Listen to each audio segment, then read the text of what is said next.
O que me traz essa tribuna nesta tarde também é esse anúncio feito pelo governo federal em relação ao novo ajuste fiscal, incluindo aí cortes de despesas na ordem de 26 bilhões, aumento de impostos e a tentativa de ressuscitar a CPMF. Mas, no sentido um pouco diverso dos senadores que me antecederam, eu sequer aceito discutir aumento de impostos nesse momento no país. Não enquanto não levarmos a sério o dever de casa, de fazermos realmente uma faxina, cortar na própria carne, diminuir ministérios, cargos públicos, cortar as despesas com custeio, queimar as gorduras que ainda existem e entrar, às vezes, até naquilo que é necessário fazer, porque em momentos de crise, muitas vezes nós temos que cortar na própria carne e, às vezes, temos que abrir mão também daquilo que é necessário, mas dentro de um certo limite. O que me traz essa tribuna é uma preocupação que tive ao olhar as mídias durante esta semana, que ao falar da diminuição de despesas com o custeio e com a máquina, colocou a previsão do governo federal de reduzir em 1 bilhão e 100 milhões de reais a estimativa de gasto com a subvenção agrícola. E eu, muito curiosa em relação a isso, fui ver do que se tratava. Se trata de uma dotação orçamentária que consta todo ano no orçamento da União, no caso, nesse ano, de 1 bilhão e 700 milhões de reais, que hoje vão se tornar 600 milhões, que tem a ver com a política de garantia de preço mínimo ao agronegócio.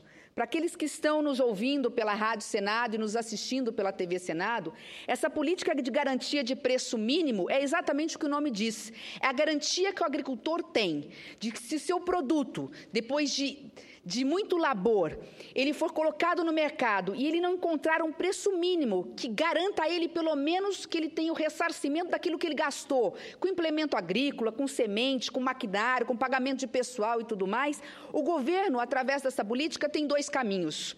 Ou o governo adquire, através da Conab, toda essa produção, ora o arroz, ora o trigo, ora a soja não, porque nós sempre temos aí como exportar, mas os produtos agrícolas, estoque no momento certo, coloca no mercado para não deixar faltar a produção e com isso combater a inflação, ou faz a equalização de preços, que espera o produtor vender o produto muitas vezes não alcança o preço mínimo e o governo paga essa diferença ao agricultor para que ele não tenha prejuízo. Pois bem, este é o corte que, a princípio, o governo federal quer fazer. Tirar 1 bilhão e 100 milhões desta garantia que como o próprio nome diz, é a garantia, o chão que o agricultor tem para continuar produzindo neste país. E, como eu disse, nós podemos cortar tudo em momentos de crise, ou quase tudo, mas nós não podemos cortar alimento. O alimento não pode faltar na mesa do trabalhador e da população brasileira.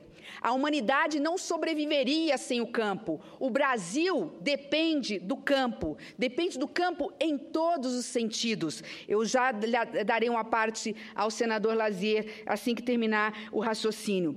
O Brasil depende do campo, a começar pela balança comercial, que o ano passado só não foi negativo na ordem de 84 bilhões de dólares, porque houve um superávit na balança comercial graças aos produtos agrícolas na ordem de 80 bilhões de dólares positivo, mas mais do que isso. O Brasil depende do campo também para gerar empregos. Os números de empregados com carteira de trabalho assinada no campo, diretos e indiretos, correspondem a mais de 30% dos trabalhadores brasileiros. São 15 milhões de trabalhadores no campo, alimentando os 204 milhões de brasileiros. Darei a parte ao senador Lazier com o maior prazer. Eu me congratulo com o seu discurso, senadora Simone Tebet, porque se não bastasse fragilizar a saúde, fragilizar a educação, fragilizar a infraestrutura, particularmente nas estradas, não dá para entrar naquilo que tem sido a salvação da lavoura, que é a nossa produção agropastoril. Não dá para cortar nada nesse setor. Então, Vossa Excelência traz a público esse discurso que tem sido pouco pronunciado, que é exatamente a área que está nos sustentando. O meu estado, que é o Rio Grande do Sul, tanto quanto o seu, o meu nem se fala. Lá 38% da economia do Rio Grande do Sul depende desta produção do campo. Então, eu me congratulo com o seu discurso, invocando justamente esse setor que não pode ser mexido. Aí é terra arrasada completo. Cumprimentos. Eu agradeço, senador Lazier. E eu venho justamente no sentido de tentar sensibilizar o governo federal. Porque é importante deixar claro, alguns vão dizer assim, mas esse é um recurso que todo ano consta no orçamento e nunca é usado, senadora. Usa-se muito pouco. Mas é esse o objetivo mesmo, esse orçamento, se Deus quiser, não vai ser usado em 2016, porque é sinal que não tivemos uma praga diferente neste país, que o clima colaborou, que não tivemos uma seca maior no Nordeste, mas ele precisa estar ali, constar contabilmente no orçamento, porque o sinal que foi dado, a meu ver, foi dado de forma errônea para as pessoas erradas. Poderia-se muito bem dizer o seguinte, o déficit do orçamento negativo de 30 bilhões, a sinalizar para o mercado financeiro, não é 30, são 28 bilhões e 300 milhões, porque esse 1 bi 700, a princípio, nós não vamos usar, porque ele é um seguro para o homem do campo. Se houver necessidade, como aconteceu em 2010, lá no Mato Grosso, estado vizinho ao meu, onde se teve que investir 1 bilhão para poder adquirir a soja, vai se utilizar. Mas se não, como não precisou em 2011, nem em 2012, nem em 2014, nem em 2013, nós não vamos utilizar. O sinal tinha que ser dado de forma positiva, é para o homem do campo. Não é tentar justificar para o mercado financeiro ou para esta casa que os números não são esses, porque nós temos a informação. A informação de coxia, dos bastidores, ela chega muito fácil para nós, mas ela é muito difícil de chegar na ponta. Nós temos agricultores que ainda escutam rádio, que veem pouco televisão, que não têm acesso à internet. Quando ele recebe essa notícia de que se ele produzir determinado produto mais perecível, um produto que não tem tanto mercado, ele pode não ter a garantia do preço mínimo, ele vai falar, eu vou produzir o que o Brasil precisa ou vou produzir a soja que é fácil de ser exportada? Eu vou produzir a uva no Nordeste, que é difícil, mas hoje possível, ou vou colocar a mandioca porque eu transformo em fécula e é mais fácil de ser comercializada? Então, nós não podemos errar nesses sinais. É o efeito psicológico e é muito fácil de ser consertado. Então, eu venho a essa tribuna com um apelo, no sentido de colaborar com o governo federal, que repense essa questão. Nós estamos falando apenas de um número fictício que vai ficar ali, mas que vai tranquilizar aquelas pessoas que são responsáveis por colocar alimento na nossa mesa. E nós não podemos esquecer, senhor presidente, que apesar de todos os avanços, temos que reconhecer que avançamos muito nas políticas sociais nesse país e temos que reconhecer que avançamos também com o governo Lula. Ninguém está dizendo o contrário, mas nós ainda temos 10 milhões de brasileiros que estão fora da mesa das refeições.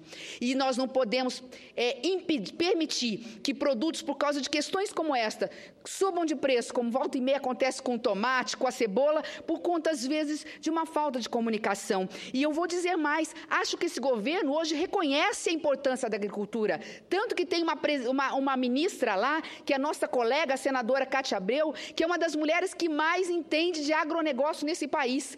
É uma mulher atuante, competente, que sabe ouvir, que vai para frente, que luta pelos interesses da categoria.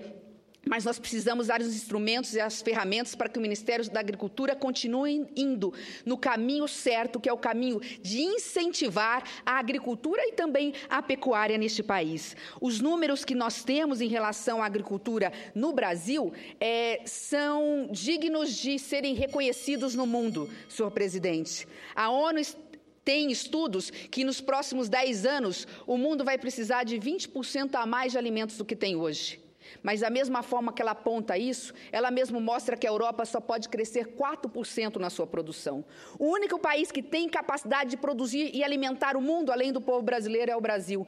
Tem capacidade de crescer na ordem de 40%, sem aumentar com isso, na mesma proporção, a área de produção, para não causar problemas ambientais. Nós crescemos, este ano, acabou de sair semana passada, nós crescemos do ano passado para este ano, porque já está acabando a colheita, 8,6% é o aumento da nossa produção. Sabe quanto nós avançamos só em área? 1,6%, 1,8%, porque isso se chama produtividade. Nós temos essa característica. Nós temos terra, nós temos água, nós temos clima, nós temos bioma.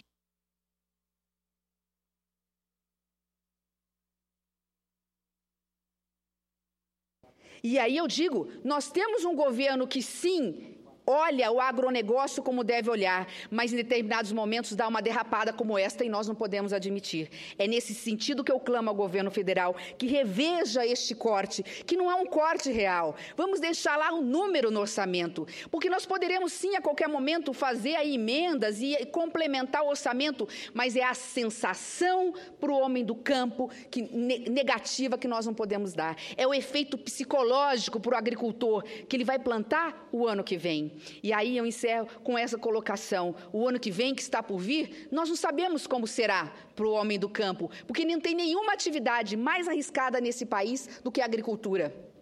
Ele não pode deixar de produzir grãos para poder ter apenas o gado, ou poder colocar a floresta porque é mais seguro e rentável. Nós precisamos do homem do campo, que hoje é corajoso, protegido por todos nós e por políticas públicas como a política de garantia do preço mínimo, porque ele corre muitos riscos. Ele tem a volatilidade do mercado, ele tem a própria especulação do mercado, ele corre o risco das pragas que vêm muitas vezes cada vez mais persistentes e resistentes aos remédios. Tem ainda a questão climática. No seu sul, hoje em dia, ou chove ou tem enchente, não tem outro meio termo. Em plena primavera tem os dias mais frios do ano. No Nordeste tem que se rezar para Padre Inciso para poder chover. É o efeito contrário. Então não dá para prever, né? Diz que é o ninho, assusta até o passarinho. Ele pega até desprevenido o passarinho. A própria meteorologia, que dirá o produtor, que precisa ficar olhando constantemente para o céu. Eu encerro as minhas colocações, senhor presidente, deixando aqui, portanto, apenas um pedido ao governo federal.